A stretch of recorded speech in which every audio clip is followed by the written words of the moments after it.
Assalamualaikum warahmatullahi wabarakatuh. Saudaraku seiman, sebangsa, setanah air, di antara hikmah besar ibadah Ramadan kita, yaitu sama-sama kita ingin menjinakkan, menundukkan, mengendalikan hawa nafsu yang ada pada diri kita masing-masing. Sehingga di dalam melaksanakan ibadah Ramadan, di samping kita harus tahu fikih-fikih Ramadan, ada syaratnya, ada rukunnya, ada yang membatalkan, ada adab-adabnya, ada amaliyah-amaliyah Ramadan. Tetapi perlu ditambah satu lagi agar semakin sempurna, yaitu kita mengetahui calon lawan yang akan kita tundukkan. Seperti apa itu yang namanya hawa nafsu, seperti apa itu sifat-sifatnya, supaya ketika kita mengetahui calon lawan kita, insya Allah kita mudah mencari strategi bagaimana menundukkan, menjinakkan, dan mengendalikannya. Di antara satu, Allah sebut dalam surat Al-A'raf ayat 176, sifat hawa nafsu itu terus menerus meminta, menuntut, nggak pernah selesai, nggak pernah puas, nggak pernah berakhir. Kalaupun terjadi kepuasan, hanya ada pada detik-detik pertama saja, atau menit-menit pertama saja, atau jam-jam pertama saja, atau nafsu yang sangat besar, keinginan besar, misalnya mobil baru, rumah baru, istri baru, hari-hari pertama saja ini. Selanjutnya apabila tidak terkendali, dia akan menuntut lagi jauh yang lebih besar, sehingga satu kebutuhan dipenuhi, 1000 keinginan baru bermunculan.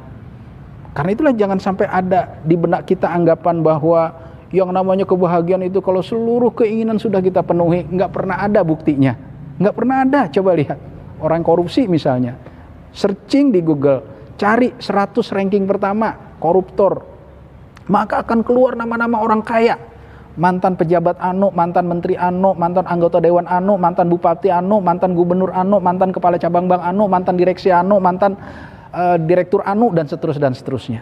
Itu artinya orang yang korupsi orang kaya. Berarti dia tidak bahagia, masih merasa kurang. Lihat lagi angka perceraian, terutama di kalangan para artis selebritis. Apa kurangnya coba? Suaminya ganteng, istrinya cantik, dua-duanya artis, dua-duanya tenar, dua-duanya serba ada. Tetapi ada yang suka cerai kawin cerai dan seterusnya. Itu artinya kecantikan dan kegantengan ternyata tidak menjamin kebahagiaan seseorang. Nah, karena itulah sekali lagi jangan sampai ada di benak kita bahwa yang namanya kebahagiaan selalu memenuhi keinginan. Enggak pernah ada buktinya, karena satu keinginan dipenuhi, 1000 keinginan baru bermunculan. Nih, saya ambil contohnya baju ya. Begitu saya beli baju, lebih dari 20 barang yang menuntut minta dibelikan gara-gara baju. Coba ya kita hitung ya. Begitu saya beli baju, saya harus beli ember, sikat, gayung, keran, mesin jet pump, penggilesan, mesin cuci, jemuran, jepitan, tambang, tiang jemuran, setrikaan, meja setrikaan, trika, keranjang, lemari, gantungan baju, kamper, jarum, benang, mesin jahit, minyak pelumas, motor penggerak. Kalau ada pembantunya, ada tempat tidurnya, ada lemarinya. Kalau ada sabunnya, ada Rinso, Baclean, waduh, nggak selesai. Maka ada orang yang beranggap supaya masalah kejahatan seksual ini selesai, udah bebasin aja katanya begitu ya. Karena apa? Karena nanti katanya bosan berhenti. Nah, bosannya saya setuju, berhentinya saya nggak setuju. Tidak pernah ada sejarah orang bosan berhenti.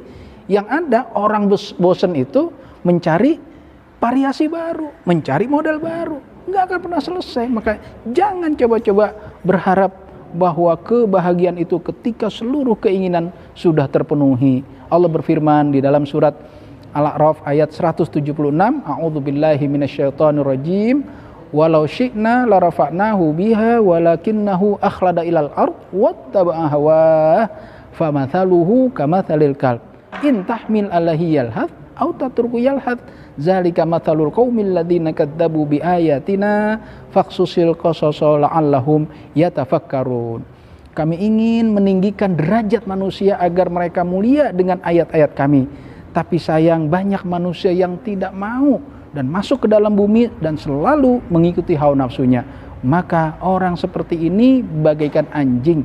Kalau kamu halau diulurkan lidahnya, kalau kamu biarkan diulurkan juga lidahnya. Makan nggak makan, lapar atau kenyang, diberi atau tidak diberi, Anjing itu akan senantiasa menjulurkan lidahnya.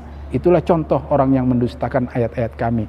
Karena itulah, mari sama-sama kita sudah tahu nih bagian pertama, bahwa ketika hawa nafsu itu dipenuhi, belum tentu adanya kepuasan. Kalaupun kepuasan hanya ada pada titik pertama. Dengan wawasan seperti ini kita tahu bahwa dia nanti akan menjadi liar kalau dibiarkan. Akan semakin tidak puas bagaikan orang meminum air garam. Semakin diminum semakin haus, tidak pernah selesai. Begitu dia hobi melihat gambar-gambar, enggak puas, dia harus nyari video yang terkutuk. Begitu dia melihat video, dia enggak kuat, cari lagi, harus objek beneran.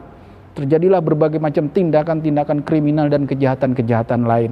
Semoga kita mampu memahami ciri yang pertama dari bagian pertama ini, sifat hawa nafsu selalu meminta, menuntut, tidak pernah selesai, tidak pernah puas, dan tidak pernah berakhir. Sampai jumpa di pembahasan yang kedua tentang sifat-sifat hawa nafsu manusia. Assalamualaikum warahmatullahi wabarakatuh.